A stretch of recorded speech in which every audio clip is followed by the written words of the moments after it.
আসসালামু আলাইকুম ওয়া রাহমাতুল্লাহি ওয়া বারাকাতুহু। বিসমিল্লাহ, আলহামদুলিল্লাহ, ওয়াসসালাতু ওয়াসসালামু আলা রাসূলিল্লাহি ওয়া বা'দ। আউযু বিল্লাহি মিনাশ শাইতানির রাজীম। লা ইন শাকারতুম লাযীদান্নাকুম।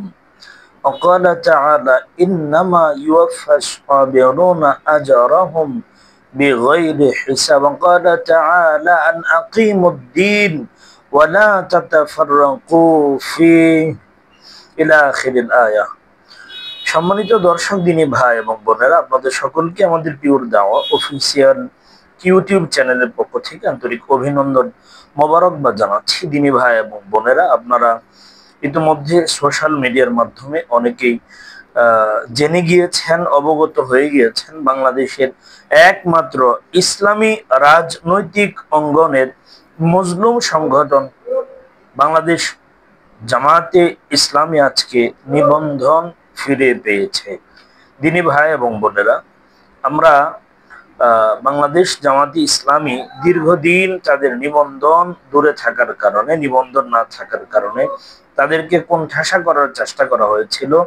জালেম স্বৈরাচার ফ্যাসিস্ট যারা ছিল, তারা বাংলাদেশ জামায়াতে ইসলামের নিবন্ধন বাতিল করে দলটিকে নিষিদ্ধ সংগঠন হিসেবে ঘোষণা করার জন্য তারা প্রাণান্তকর চেষ্টা করেছে। রাখি আল্লাহ মারিকে। আল্লাহ তাআলা এই মজলুমদের পক্ষে আল্লাহ সব সময় আছেন। এর উজ্জ্বল দৃষ্টান্ত এবং প্রমাণ হচ্ছে আজকের এই দিন। আমরা যদি লক্ষ্য করি, একদিকে আজকে বাংলাদেশের আপিল বিভাগ বাংলাদেশ জামায়াতে ইসলামের নিবন্ধন ফিরিয়ে দেওয়ার ব্যাপারে নির্দেশনা প্রদান করেছে, অপরদিকে আন্তর্জাতিক অপরাধ ট্রাইব্যুনালে সরাসরি শেখ হাসিনার বিরুদ্ধে, ফ্যাসিস্ট স্বৈরাচারের বিরুদ্ধে কিন্তু শুনানি চলমান আছে এবং গোটা পৃথিবীকে দেখিয়ে বাংলাদেশের গণমাধ্যমগুলা প্রচার করছে, সম্প্রচার করা হচ্ছে। কিন্তু সবকিছু মিলিয়ে আমরা একটু জানবো কেন বাংলাদেশ জামায়াতে ইসলামের নিবন্ধনকে বাতিল করা হয়েছিল, কেন করা হয়েছিল, এদের দোষটা কি ছিল, কোন অপরাধের কারণে বাংলাদেশ জামায়াতে ইসলামের উপরে তারা এত বেশি ক্ষিপ্ত এবং ক্ষুব্ধ ছিল। প্রথমত কথা হচ্ছে, ইসলামী অঙ্গনে যারা আমরা রাজনীতি করে বা করছে, আমরা করছি, কথা হচ্ছে গিয়ে তাদের ব্যাপারে, এবং বিশেষ করে যারা নাকি তথাকথিত জাতীয়তাবাদ, গণতন্ত্র এবং সমাজতন্ত্র নিয়ে ধর্মনিরপেক্ষতাবাদের নিরিখে যারা নির্বাচন করে, তাদের নির্বাচন, তাদের রাজনৈতিক অঙ্গনে রাজনৈতিক পদ্ধতি আমাদের পদ্ধতি আকাশ পাতাল তফাৎ।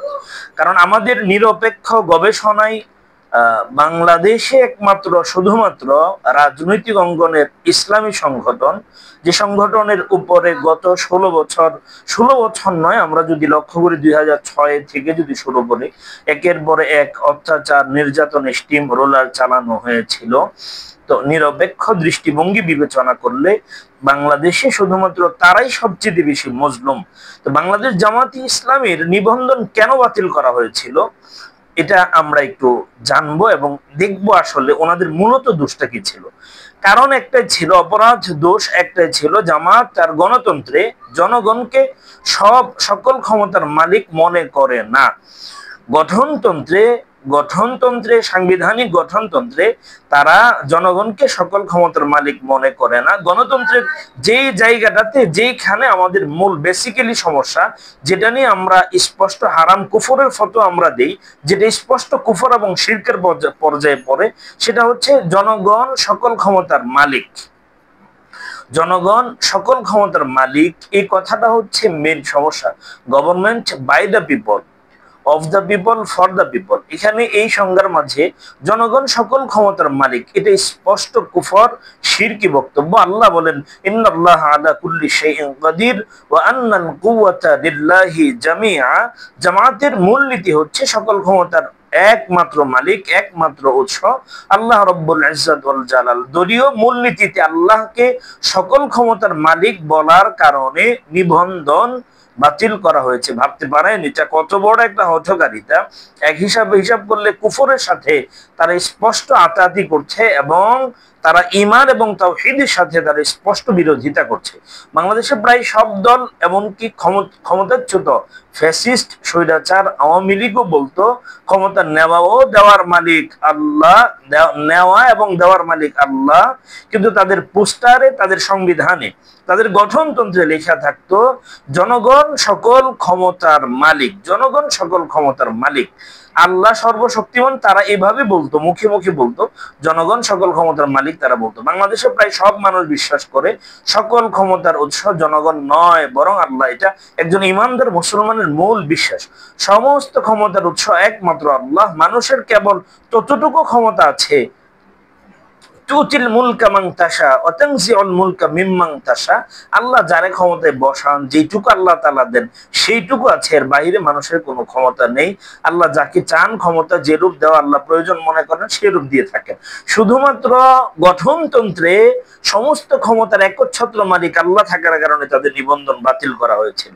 আমরা শুকর আদায় করব, আল্লাহ বলছে শুকর আদায় করলে নিয়ামত বাড়ায় দিবে। জামায়াতে ইসলামের উচিত শুকর আদায় করা। জামায়াতে ইসলামের উচিত যে সাম্য সম্প্রীতির মাধ্যমে সমস্ত ইসলামিক ঘরানার দলগুলোকে একসাথে নিয়ে আগামী নির্বাচনে লড়া এবং বাংলাদেশে ইসলামী হুকুমত প্রতিষ্ঠার একটা রূপরেখা নির্ণয় করা।